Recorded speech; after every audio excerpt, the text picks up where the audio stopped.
മുമ്പായിട്ട് ലൈക്ക് ചെയ്യണം, കമന്റ് ചെയ്യണം, ഷെയർ ചെയ്യണം, സബ്സ്ക്രൈബ് ചെയ്യണം. അപ്പൊ ഫ്രണ്ട്സ്, ജ്യൂസ് അടിക്കാൻ പോവാണ്. ജ്യൂസിന് വേണ്ടത് ക്യാരറ്റും പൈനാപ്പിളും. ക്യാരറ്റും പൈനാപ്പിളും ചേർത്ത് നമ്മൾ ജ്യൂസ് അടിക്കാൻ പോവാണ്. കേട്ടല്ലോ? നോക്കിക്കോളൂ.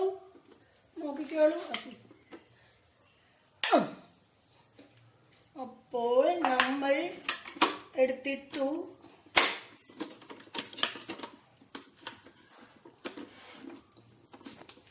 അപ്പം ശരി, നമ്മൾ വേണ്ട തുടങ്ങിയേക്കുവാണ്.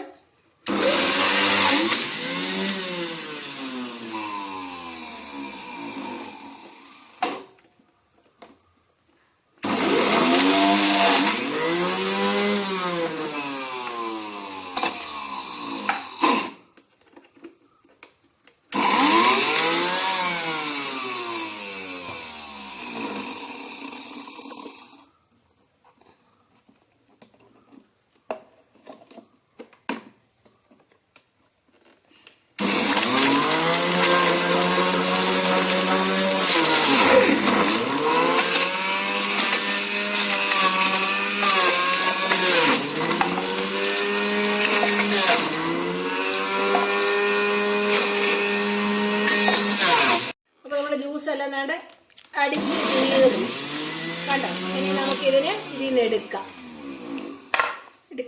അപ്പം നമ്മൾ ജ്യൂസ് എടുക്കാം.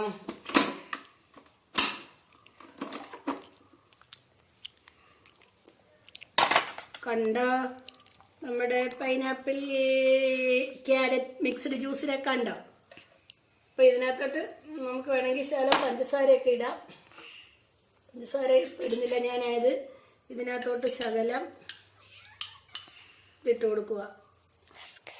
കസ്കസ് കൂടി ഇട്ടിട്ട് നമുക്ക് ഇതിനെ ഒന്ന് നല്ലോണം ഒന്ന് മിക്സ് ചെയ്ത് കൊടുക്കുക.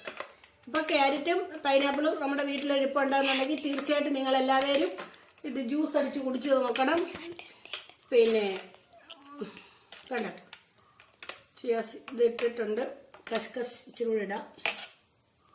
കസ്കസ് ഒത്തിരി ഇതായിപ്പോയി, വാട്ടറി അല്ല.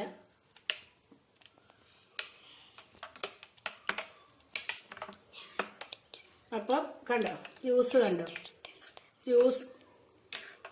ജ്യൂസ് ഇതുപോലെ എല്ലാവരും അടിച്ചു നോക്കണം. ഇപ്പം ജ്യൂസ് ഇല്ലാന്നും പറഞ്ഞ് ആരും ജ്യൂസ് അടിക്കണം. നമ്മൾ സാധാരണ മിക്സിയിലിട്ട് അടിച്ചിട്ട് ഒരു അരിപ്പയ്ക്കകത്തിട്ട് അരിച്ചെടുത്താലും ഇങ്ങനെ തന്നെ കിട്ടും. പിന്നെ കസ്കസ് ഇത് ഇടേണ്ടതുണ്ട്. നമ്മുടെ ജ്യൂസ് തയ്യാറായിട്ടുണ്ട്. നമ്മുടെ ഇത് തയ്യാറായിട്ടുണ്ട്. കണ്ടല്ലോ നമ്മുടെ ജ്യൂസ് കണ്ടോ. ഇത് കണ്ടിട്ട് ആർക്കൊക്കെ കുടിക്കാൻ തോന്നുന്നുണ്ട്? എല്ലാവർക്കും സന്തോഷമായോ നമ്മുടെ പൈനാപ്പിൾ ക്യാരറ്റ് ജ്യൂസ് ആയോ? അപ്പൊ ഇത് ടേസ്റ്റ് ചെയ്യണ്ടേ? അപ്പൊ ഞാൻ ടേസ്റ്റ് ചെയ്യാനായിട്ട് ഒരാൾക്ക് കൊടുക്കാം. ടേസ്റ്റ് ചെയ്തിട്ട് പറയൂ.